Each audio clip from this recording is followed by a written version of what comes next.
and sort of getting that knowledge for yourself about this little world, right? The only way you can really do that is by figuring it out yourself. If the game tells me something before I get a chance to learn it myself, one, that's just really annoying.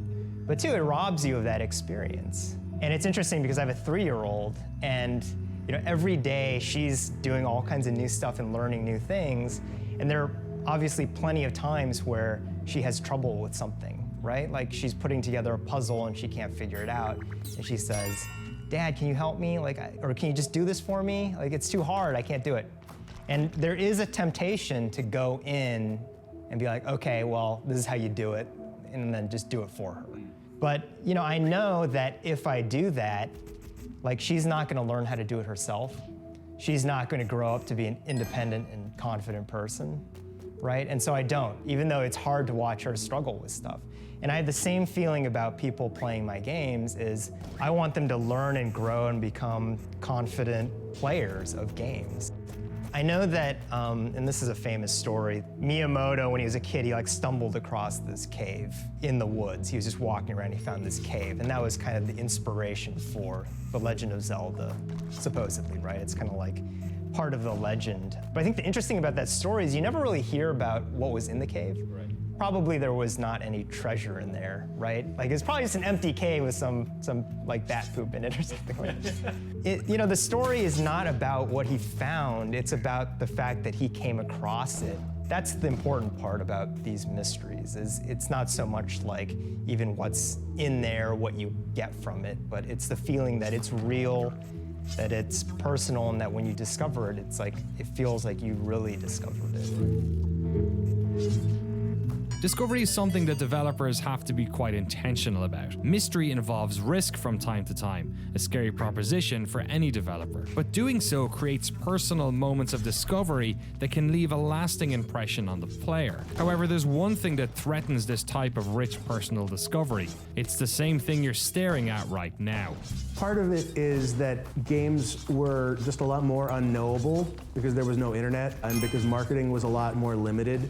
The closest thing you would get to the internet nowadays ruining a game for you was getting the guide in Nintendo Power. Here's all the dungeons from The Adventure of Link. Are there any genres you think that really suffer in the age of the internet? Adventure games, I think, are basically, I can't play them now. I just don't have the patience. The Sierra games and LucasArts games, I loved everything in the 80s and 90s. And they're all predicated on the idea that you're gonna be stuck for 99% of the time and not know what to do to advance. The fun comes from when you get unstuck for that 1% of the time. That's where the fun is in those games. In order to play those games nowadays, you really have to have preternatural patience because at any time you could just go look up the answer and just have it immediately.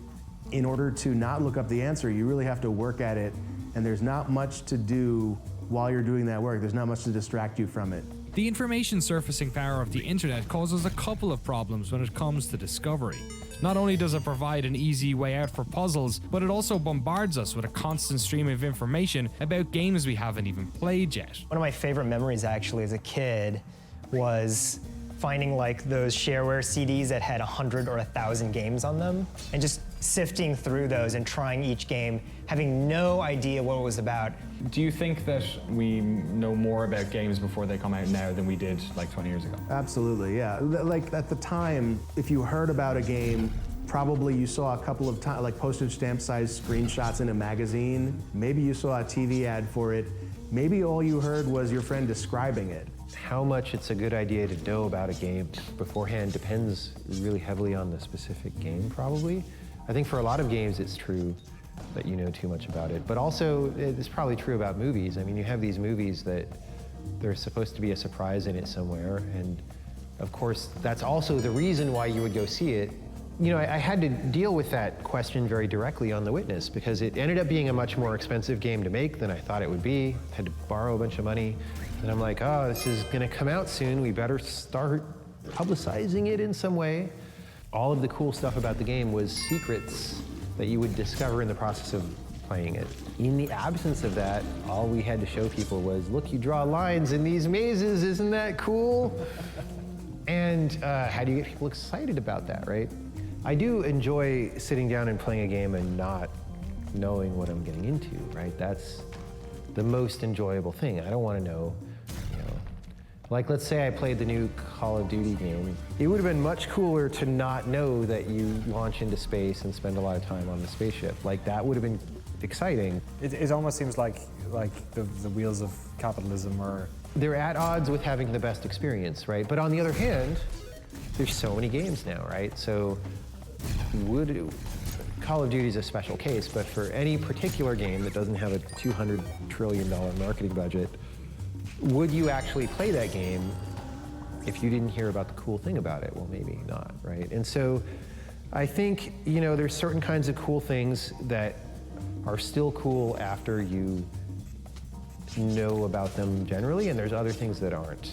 I remember talking to Sean Murray before about how he thought the best thing about Minecraft was that they didn't give you the recipe book. Like you just had to figure out what the things were. Minecraft is a game that just drops you into the world and lets you figure things out. Figuring out how to exist in that space was itself kind of the puzzle. Having to look up in a wiki what the recipes are, that's like, on its face, that's kind of bad UX. But the fact that someone discovered that, they got a really good experience out of that. And like as it went on, and then they ended up adding a progression to that game, I think it actually got less interesting. I think that's actually a really good example of a bad ending to a mystery. It was really a lot more interesting when you didn't have an ending. While many games are overly marketed or live at risk of having their secrets spoiled by the internet, a new form of mystery has been born through the connected communication the internet provides. Mysteries that are deeper and even more obscure. In a way, it's empowering as a developer because we have so much information. People can discover these secrets very easily, but it also means that the sky's the limit as far as how difficult you can make these secrets. That's something that is actually very empowering for me when I'm trying to design a secret. I just try to make the secret as good as I possibly can, and I don't worry about whether people are actually going to find it. One of the most effective ways is just make your secrets just more obscure. I think one of the most powerful examples of this, of a design that accommodates for this, is Dark Souls. It is designed to be solved by the community, and if you are playing the game 6 months after release, reading wikis written by those people in the first 6 months, you were playing a very different game than they got. No, I mean, Dark Souls would have fit right in the 80s, man. Like, that's just a regular game. In fact, it's probably